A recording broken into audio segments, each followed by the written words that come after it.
आशा करता हूं आप सब बहुत अच्छे होंगे। मेरा नाम है सिद्धांत अग्निहोत्री। स्टडी क्लोज पे आपका बहुत बहुत स्वागत है। नरेंद्र मोदी ने अलेक्जेंडर जेलेंस्की को फ़ोन लगाया और काफ़ी बातें की हैं।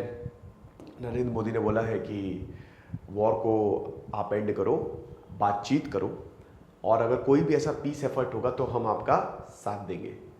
फिर बोला है कि जो न्यूक्लियर थ्रेट बार बार मिल रही है या न्यूक्लियर की बातें बार बार हो रही है, ये पूरी दुनिया के लिए खतरनाक है।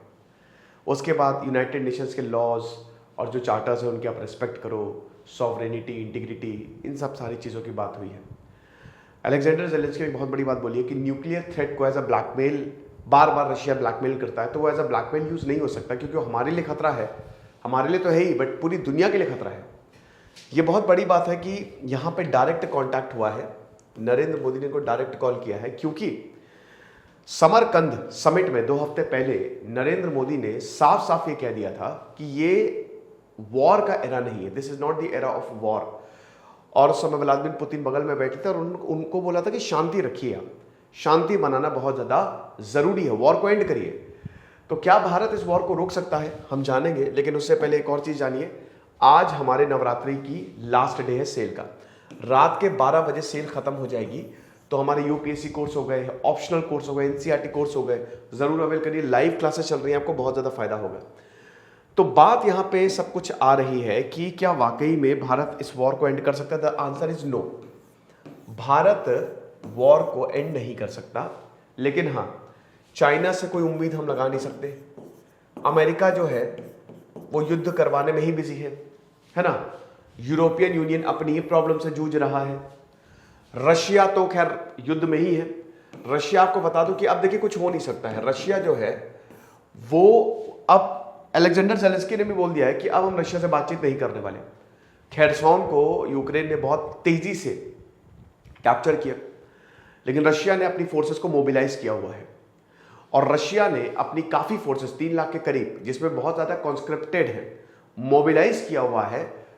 और जो पार्शियली एनेक्स्ड रीजन है, जो पूरा जिनके ऊपर कंट्रोल नहीं है, लुहांस्क, डोनेस्क, डॉनबास और खेरसोन, इन एरियाज को वापस लेगा। यानी कि अब युद्ध और ज्यादा खतरनाक होने वाला है।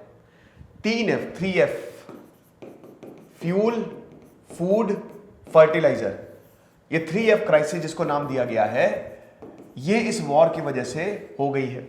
ठीक है। और रशिया रुक नहीं रहा है। यूक्रेन का पलटवार तगड़ा है, लेकिन रशिया का भी पलटवार तगड़ा है। तो दोनों युद्ध में है और युद्ध अभी भी चल रहा है। ज़ैपोरिसिया जो न्यूक्लियर पावर प्लांट है, इस पे खतरा मंडरा रहा है। युद्ध होगा तो ये न्यूक्लियर पावर प्लांट पे भी तो खतरा मंडरा रहा है कि कहीं ऐसा ना हो कि युद्ध में ये भी तबाह हो जाए और पूरी दुनिया तबाह हो जाए।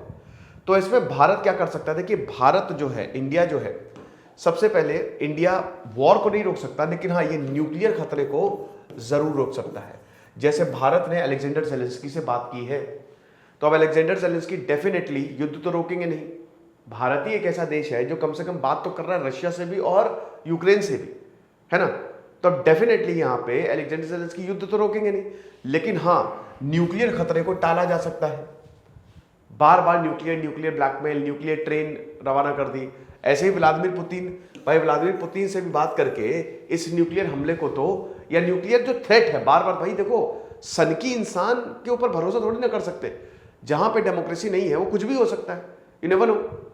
तो वहां पे भी बात करके ये चीजें हो सकती है। एस जयशंकर ने भी अभी यही बोला था, यूनाइटेड नेशन जनरल असेंबली में स्पीच दी थी, और उसमें भी उनका यही कहना था कि देखिए, खतरे को जितना हो सके टाल दीजिए आप, और पीस की तरफ, शांति की तरफ बढ़िए। और कहीं ना कहीं यूक्रेन को भी सपोर्ट किया था। ये एक टर्निंग पॉइंट है, बहुत बड़ा पॉइंट है। मुझे याद है कि जब ये युद्ध शुरू हुआ था 22 फरवरी को, तो उसके बाद अगले ही दिन जो अलेक्जेंडर जेलेंस्की और जो यूक्रेन के यहाँ पे रिप्रेजेंटेटिव्स थे, उन्होंने भारत को महाभारत, रामायण, चाणक्य की बात बताई थी कि आपको धर्म का साथ देना पड़ेगा, आप हमारे साथ आ जाओ। लेकिन उस समय नहीं आ पाए, उस समय हमारी मजबूरी थी। अब यूक्रेन तगड़े से पलटवार किया है, और अब भारत को भी समझ में आया है कि इसको रोकना पड़ेगा। यूरोप में हालत बहुत खराब है। यूरोप में देखिए, पहले ही पूरी दुनिया में इन्फ्लेशन है, और वही कह रहे ना कि बुरा वक्त आता है तो एक के बाद एक मुसीबतें आती हैं, रुकती ही नहीं है। कल हमने क्रेडिट स्विस क्राइसिस पे एक लेक्चर लिया था, है कि नहीं। तो बात तो यहां पे नरेंद्र मोदी ने जेलेंस्की को युद्ध रोकने की है, लेकिन एक्चुअल में दिक्कतें ज्यादा है। भारत इस वॉर को तो नहीं रोक पाएगा, लेकिन एक मीडिएटर का काम जरूर कर सकता है, क्योंकि वॉर अब रुकने वाला है ही नहीं। दोनों ने अब बातचीत करने का जो भी छोटी सी विंडो थी ना, उसको खत्म कर दिया है।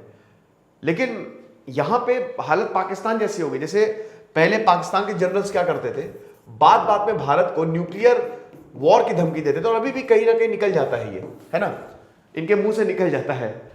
तो बार बार न्यूक्लियर वॉर की धमकी ऐसे रशिया कर रहा है। आपको पता है व्लादिमीर पुतिन जो है वो यूक्रेन को न्यूक्लियर वॉर, क्योंकि रशिया की हालत खराब है, रशिया हार रहा है। रशिया बहुत ज्यादा इस समय स्ट्रांग नहीं है। ब्रिटेन, अमेरिका ने जो यूक्रेन का साथ दिया है, जो वेपन सप्लाई किए हैं, उससे यूक्रेन ने बैंड बजा दी है। और अब युद्ध जो है वो बहुत डेंजरस स्थिति पे आ गया है, क्योंकि यहां पे अब देखिए लगभग 1 साल ही हो जाएंगे फरवरी को, अब पता नहीं तब तक रुके ना रुके।